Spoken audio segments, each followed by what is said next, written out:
Hello नमस्कार, शुभ सकाळ मंडळी. कसे आहात? बरं आहे ना? मी मजेत आहे. घेऊन आली आहे तुमच्यासाठी 1 मार्चचा ठरलं तर मगचा एपिसोड. तर आजच्या भागात काय झालं माहिती आहे का? चला सांगते. काल आपण बघितलं होतं की सायली आणि अर्जुनला अथर्व विचारे सापडले आणि आता ते त्यांना त्यांच्या रूममध्ये घेऊन आलेत आणि सगळे डॉक्युमेंट्स अर्जुनने त्यांच्या हातात सोपवलेत. तेव्हा अथर्व विचारे ते डॉक्युमेंट्स बघून शॉक होतात आणि ते म्हणतात की हे सगळे डॉक्युमेंट्स तर माझेच आहेत. तेव्हा अर्जुन म्हणतात की तुम्ही ते नीट चेक करा आणि त्याच्यावरच्या सगळ्या डिटेल्स पण बघा. तेव्हा अथर्वच्या लक्षात येतं की ते आधार कार्डवरचा 1 डिजिट वेगळा आहे आणि ॲड्रेस भलताच आहे. पण हे असं कसं शक्य आहे? तेव्हा अर्जुन म्हणतो की टेक्नॉलॉजीचा चुकीचा वापर केला तर सगळं शक्य आहे. तर आता अथर्व म्हणतो म्हणजे तुम्हाला असं वाटतंय, असं म्हणायचं आहे की माझ्या ह्या कागदपत्रांचा वापर एका गुन्ह्यासाठी केला आहे? आणि अथर्व इथे पुरता घाबरतो. सायली त्यांना सांगते की तुमचं नाव, तुमचा चेहरा आणि तुमची माहिती एका फसवणुकीसाठी वापरली गेली आहे आणि तशी ती कोर्टात सादरही झाली आहे. हे ऐकून मात्र अथर्वला फार धक्का बसतो आणि तो म्हणतो अहो मी शपथेवर सांगू शकतो माझा याच्याशी काही संबंध नाही आहे. माझं शिक्षण कमी आहे म्हणून मी मिळेल ती नोकरी करतो आणि कधीकधी समाजसेवा म्हणून अन्नपूर्णा ट्रस्टसारख्या ट्रस्टसोबत मी काम करतो. आता मात्र अथर्वला टेन्शन येतं आणि तो म्हणतो की खोटी कागदपत्र सादर केली किंवा खोटी माहिती सादर केली म्हणून मला कोर्टाने शिक्षा केली तर? पण सायली त्याला आत्मविश्वासाने सांगते, धीर देत त्याला बोलते. सायली अथर्वला सांगते की तुम्ही काळजी करू नका. सुदैवाने तुमची ओळख अर्जुन सुभेदारसारख्या ॲडव्होकेटसोबत झाली आणि ज्यांना अर्जुन सुभेदारांची साथ असते ना त्यांना काळजी करण्याची काहीच गरज नसते. आता अर्जुन चैतन्याला फोन करतो कारण अथर्वला आता भीती वाटते की जी लोक त्याची माहिती अशा पद्धतीने वापरू शकतात ते अजून इतर काहीही करू शकतात. पण अर्जुन त्याला सांगतो की त्या लोकांचा खरा चेहरा कोर्टासमोर येईपर्यंत तू आमच्या प्रोटेक्शनमध्ये आहेस, तुला काहीही होणार नाही. अर्जुन चैतन्याला फोन करतो तर चैतन्य म्हणतो हां अर्जुन आलो, 2 मिनिटात पोहोचतोय पूजेसाठी. तर अर्जुन म्हणतो इथे एक वेगळीच पण पॉझिटिव्ह डेव्हलपमेंट झाली म्हणून तू घरी आलास की डायरेक्ट माझ्या रूममध्ये ये. तर चैतन्याला आश्चर्य वाटतं. तो विचारतो पण असं काय झालं आहे? तर अर्जुन म्हणतो तुला आल्यावर सगळं सांगतो. चैतन्य हो म्हणतो आणि तिकडे यायला निघतो. आता इथे दुसऱ्या सीनमध्ये आपल्याला बघायला मिळतं की महिपत आणि साक्षी काळजीत आहेत. महिपत आता जोशीला फोन करतोय आणि म्हणतोय कुठे गेला हा जोशी, कुठे उलटला, याला का जमिनीने गिळलं का ढग झाला. आता साक्षी पण पॅनिक होते. ती सांगत असते तो फोन उचलत नाही ना तोपर्यंत फोन करत राहा. तेव्हा आता महिपत म्हणतात अरे नाही, तेव्हा उडी मारून फोन उचलायला येतो तो आणि आता काय झालंय त्याला फोन लावून लावून पार माझी नखं झिजायला लागली, कुठं उलटला हा दलिंदर, असं म्हणून महिपत जोरात त्याचा फोन खाली आपटून देतो. तेव्हा साक्षी त्याच्यावर चिडते, अहो असं करून तो फोन उचलणार आहे का? कुठल्या तरी कामात असेल, तुमचे एवढे मिस कॉल बघून उचलेल तो फोन, करेल तो फोन. आता मात्र महिपतला शंका यायला लागली आहे आणि तो जाम चिडलाय. आता तो म्हणतो आता येऊ दे त्या जोशाला, नाही त्याच्या या फोनसारखे बारीक बारीक तुकडे केले ना तर नाव महिपत शिकरे सांगत नसतो मी. काहीतरी प्रॉब्लेम आहे. आणि आता साक्षीला पण कळतं की अण्णांना असं वाटतंय म्हणजे असेल. ती म्हणते अण्णा तुम्हाला खरंच असं वाटतंय? त्यावर महिपत म्हणतो काहीतरी प्रॉब्लेम आहे. तर साक्षी म्हणते मग असं असेल तर आपल्याला खूप शांतपणे हँडल करावं लागेल सगळं.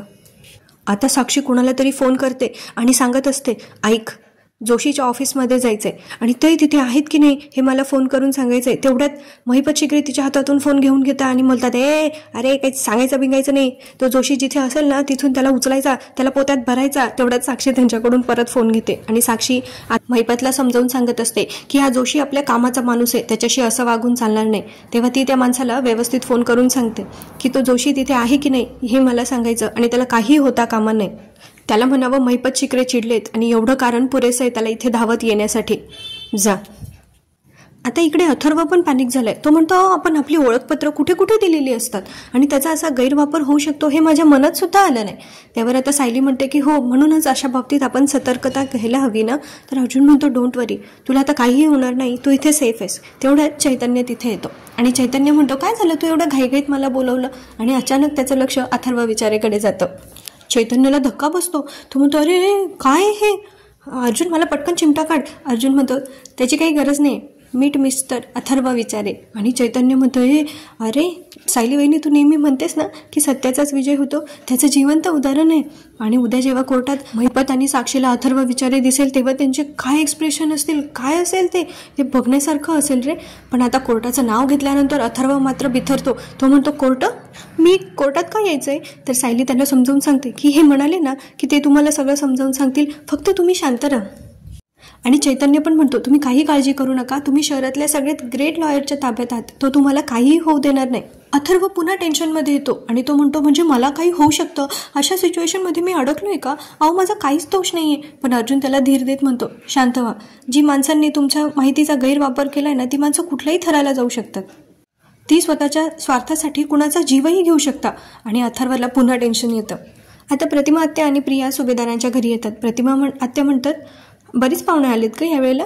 तर कल्पनाताई त्यांना सांगतात, हो, बरीच आमंत्रणं केली ह्यावेळी, ये ना, ये. प्रतिमा आत्या पूर्णाजीच्या शेजारी जाऊन बसतात. त्यांची अजून पूर्णाजींशी बोलणंच नाही झालं आहे लग्नानंतर. आता पूर्णाजी विचारतात, रविराज नाही आले? त्यावर प्रिया म्हणते, बाबा नाही आले आजी, आम्ही त्यांना समजवण्याचा खूप प्रयत्न केला, पण आमच्या लग्नात जे काही झालंय ना ते विसरणं त्यांना शक्य नाही आहे अगं. म्हणजे ती पुन्हा लग्नाचा विषय काढून या लोकांच्या मनात कटुता निर्माण करत असते. तर अश्विन बोलतो की साहजिकच आहे, पण तू आम्हाला माफ करणं कसं मॅनेज केलं तुलाच माहिती. आता पूर्ण आजीला वाईट वाटतंय की रविराज नाही आले आणि त्या म्हणतात की म्हणजे आजचा सण माझ्यासाठी अपूर्णच राहिला तर, आणि त्या तिथून उठून निघून जातात. पण प्रिया आता अश्विनला म्हणते, पण तुझ्या इन्व्हिटेशनचा मान ठेवून मी आले बरं का. तर आता अश्विन म्हणतो, खरं तर या घरात येणं तुझ्यासाठी किती कठीण आहे मला माहिती आहे, पण तरी तू आलीस, तू खरंच खूप स्ट्रॉंग आणि ब्रेव्ह मुलगी आहेस. तेव्हा प्रिया त्याला म्हणते, मी खरं तर खूप खचून गेले होते अरे, पण तू मला हळूहळू उभं राहायला शिकवतोयस. आता अश्विन तिला म्हणतो, घे दर्शन घेऊन घे. तेव्हा ती त्याला सरळ लाईन मारत म्हणत असते, तेच तर घेते, आणि त्या दोघांमध्ये थोडासा आय कॉन्टॅक्ट होतो. आता अर्जुनने सगळी केस अथर्वला समजावून सांगितली आहे. त्यावर अथर्व म्हणतो, म्हणजे ती माणसं इतकी भयानक आहेत की त्यांनी सायलीताईंच्या आश्रमात जाऊन खून केलाय? तर अर्जुन म्हणतो, अजून खूप काही केलंय त्या माणसांनी, आणि म्हणूनच त्यांचा खरा चेहरा आपल्याला जगासमोर आणायचा आहे. त्यावर अथर्व म्हणतो, अहो पण मी काय करू शकतो यात?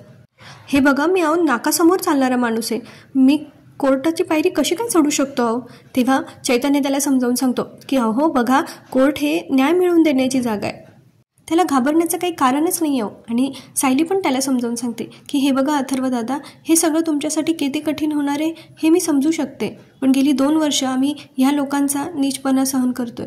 माझ्या वडिलांना खुनाच्या खोट्या आरोपात ह्या लोकांनी अडकवलं, आणि ह्या वयात माझ्या पुण्यवान बाबांना जेलमध्ये जावं लागलं, माझी मदत करा. पुढे सायली त्यांच्यासमोर हात जोडते आणि म्हणते, माझ्या वडिलांना सोडवण्यासाठी तरी प्लीज माझी मदत करा. हे बघून अर्जुनला जरा वाईट वाटतं. सायली अथर्वला पुढे हात जोडून म्हणत असते की तुमच्याकडून आमच्या खूप अपेक्षा आहेत. अथर्व तसा चांगला माणूस आहे, तो सायलीला म्हणतो की सायलीताई, माणुसकी म्हणून मी तुम्हाला मदत केलीच पाहिजे, पण जी माणसं एक खून करू शकतात ती माणसं आणखीन पण जीव घेऊ शकतात, आणि या सगळ्यात मला काही झालं तर? म्हणजे एका सामान्य माणसाला कोर्ट आणि पोलीस या सगळ्या गोष्टींपासून जशी भीती वाटते ना, तशीच इथे अथर्वला वाटते. तर आता अथर्व इथे घाबरला आहे. त्यानंतर साक्षी त्याला धीर देत म्हणते की हे तुम्हाला काहीच नाही होऊ देणार, आणि साक्षी विचारते की अशा केसेसमध्ये महत्त्वाच्या साक्षीदाराला जे प्रोटेक्शन दिलं जातं त्याला काय म्हणतं? तर चैतन्य म्हणतो, विटनेस प्रोटेक्शन प्रोग्राम. तर सायली अथर्वसाठी ते प्रोटेक्शन मागण्याची अर्जुनकडे मागणी करते. तेव्हा अर्जुन म्हणतो, पण ते आपल्याला नाही घेता येणार, कारण त्यासाठी पोलिसांना आधी इन्फॉर्म करावं लागतं, आणि चुकून महिपतपर्यंत जर ही बातमी पोहोचली तर ते आपल्याला खूप महागात पडू शकतं. त्यावर अथर्व म्हणतो, म्हणजे मला प्रोटेक्शन मिळणारच नाही आहे का? तर अर्जुन म्हणतो, मिळेल ना, पोलीस प्रोटेक्शनपेक्षाही जास्त प्रोटेक्ट करू शकतो असा माणूस आहे माझ्याकडे, आणि तो म्हणजे चैतन्य, माझा मित्र आणि माझा असिस्टंट. कोर्टाची तारीख मिळेपर्यंत तू याच्या घरी सुरक्षित राहशील, तिथे तू कोणाला सापडणारही नाही. आणि वातावरण आता हलकं फुलकं करण्यासाठी चैतन्य म्हणतोय, कोणालाही म्हणजे स्वतःलाही नाही, म्हणजे कधी कधी मीच स्वतःला माझ्या घरात सापडत नाही, कारण बरेचदा मी इथेच पडलेलो असतो, गेली 6 महिने तर मी इथेच राहत होतो. आता ते सगळे मिळून अथर्वला आश्वासित करतात की तिथे त्याला काही धोका नसणार आहे, तो सुरक्षित असणार आहे. अर्जुन पण चैतन्याला सांगतो की कोर्टाची लवकरात लवकर तारीख घे. तर चैतन्य म्हणतो, उद्याच घेतली असती, पण नेमकं शनिवार रविवार आहे, त्यामुळे आपल्याला सोमवारसाठी थांबावं लागेल. इकडे साक्षीने पाठवलेला माणूस जोशी वकिलाच्या ऑफिस बाहेर गेलाय, आणि त्याच्या लक्षात आलंय की जोशी वकील टाळा लावून कुठेतरी फरार झालाय. आता त्याने महिपतला फोन केला. महिपत विचारतोय, बोल, सापडला का जोशी? त्यावर तो व्यक्ती म्हणतो की नाही, तो टाळा लावून कुठेतरी फरार झालाय. आता महिपत चिडतो आणि म्हणतो, कुठे गेला हा जोश्या, याची काही वाफ झाली का? त्याच्या पुढच्या सीनमध्ये आपल्याला बघायला मिळतं की प्रतिमा आत्या आता पूर्णाजीशी बोलायला आल्या आहेत. प्रतिमा आत्या म्हणतात, मी त्या दिवशी तुमच्याशी बोलायला आले होते पूर्णाई, पण आपली भेटच नाही झाली, तुम्ही माझ्यावर रागवला आहेत का? त्यावर पूर्णाई म्हणतात, आई कधी मुलीवर रागवते का? खरं तर चूक तुझी नाही, आमचीच आहे, आणि त्याची शिक्षा रविराज आम्हाला देत आहेत. प्रतिमा आत्या म्हणतात, शिक्षा? तर पूर्णाई बोलतात की आज सणाच्या दिवशी रविराज आमच्या घरी आले नाहीत, हे आमच्यासाठी शिक्षेपेक्षा कमी आहे का गं? प्रतिमा पूर्णाजीला समजावत म्हणतात की रविराजांचा राग तुम्हाला माहिती आहे आणि तो आता त्यांच्या मुलीच्या प्रेमापोटी आला, ते फार काळ नाही राहणार. पूर्णाजी म्हणतात माझी नाती टिकून राहावी म्हणून मी आयुष्यभर झगडत राहिले आणि आता जावयाचं तोंड एकीकडे, नातवाचं तोंड एकीकडे आणि घरात फक्त वाद आणि भांडणं जी कधी संपणारच नाही असं वाटतंय आता. तर प्रतिमा त्यांना धीर देत म्हणतात संपतील, नक्की संपतील. पण पूर्णाजीला भीती वाटते. ती म्हणतात की त्याआधी कायमची नाती तुटली तर तेव्हा प्रतिमा म्हणतात की या घरातली नाती इतकी तकलादू आहेत का हो, कितीही वादळ येऊ देत, ती नाती इतकी घट्ट आहेत, त्यांची मुळं इतकी घट्ट आहेत की कितीही वादळ आली ना तरी ते तपली पाय रोवून उभे राहतील. आता पूर्णाजी म्हणतात ही वादळ शमतील याची काही चिन्ह दिसत नाही आहेत. पण प्रतिमा त्यांना धीर देत म्हणतात की आपण संयम ठेवायला हवा, हे सगळं नीट होईल आणि पुन्हा तुमची सगळी माणसं पुन्हा एकत्र येतील. त्यावर पूर्णाजी देवाला प्रार्थना करत म्हणतात की प्रतिमा म्हणते तसंच सगळं होऊ देत.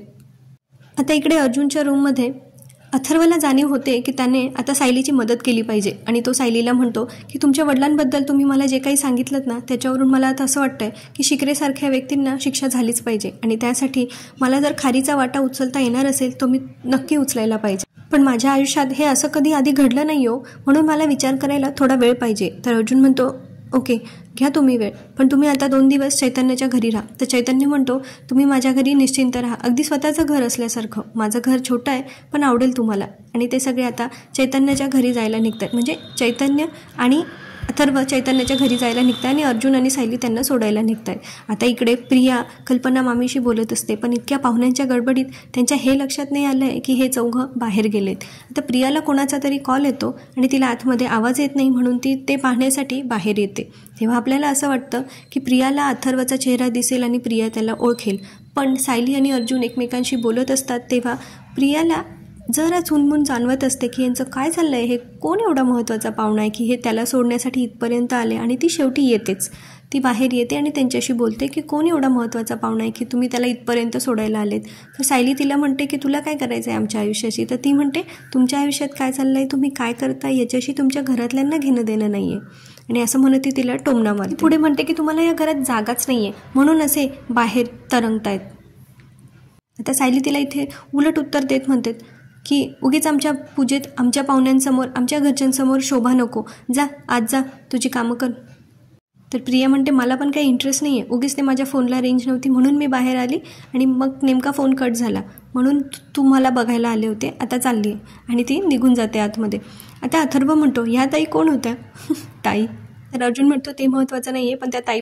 तर अर्जुन म्हणतो ते महत्त्वाचं नाही आहे ह्या ताई कोण आहेत ते, पण त्या ताईंपासून लांब राहायचं. आणि ते सगळे आता अथर्वला सांगत असतात की कुठेही बाहेर पडू नको, चैतन्याच्या घरी तू सुरक्षित राहा.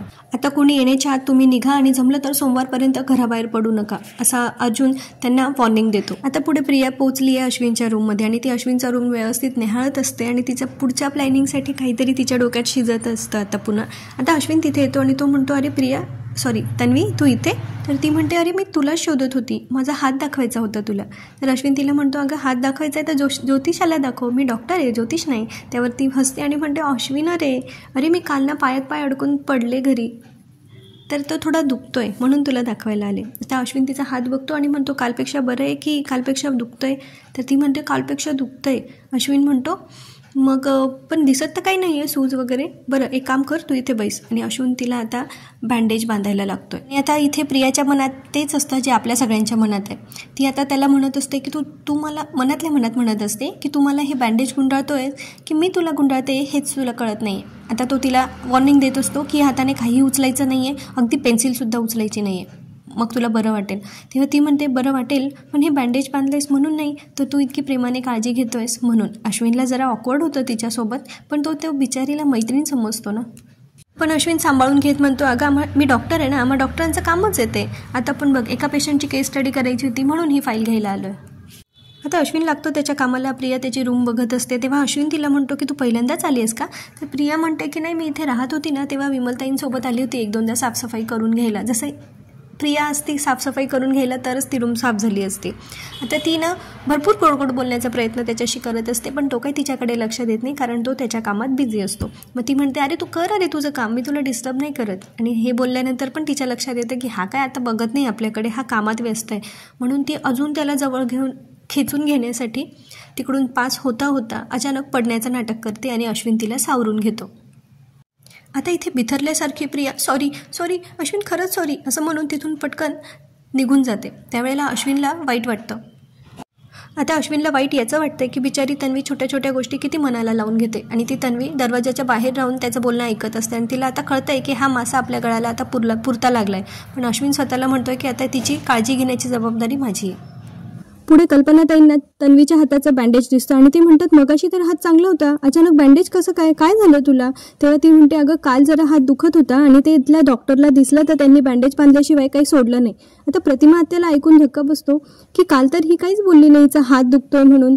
आणि मग इथेच आजचा एपिसोड संपतो. तर त्यांनी आता पुढच्या भागात आपल्याला असं दाखवलंय की चैतन्याच्या घरातून अथर्व गायब झालाय आणि आता चैतन्य अर्जुनला फोन करतो की अथर्व विचारे गायब झालाय. तेव्हा अर्जुनलाही धक्का बसतो आणि तो सायलीलाही तसा फोन करतो. आता अथर्व विचारे कुठे गेला असेल, त्याला महिपतने गायब केलंय की तो स्वतःच घाबरून तिथून पळून गेलाय, हे बघणं आता इंटरेस्टिंग ठरणार आहे. तेव्हा भेटूया पुढच्या भागात. तोपर्यंत चॅनलला लाईक शेअर सबस्क्राईब करा आणि आपली आणि आपल्या प्रियजनांची काळजी घ्या. धन्यवाद.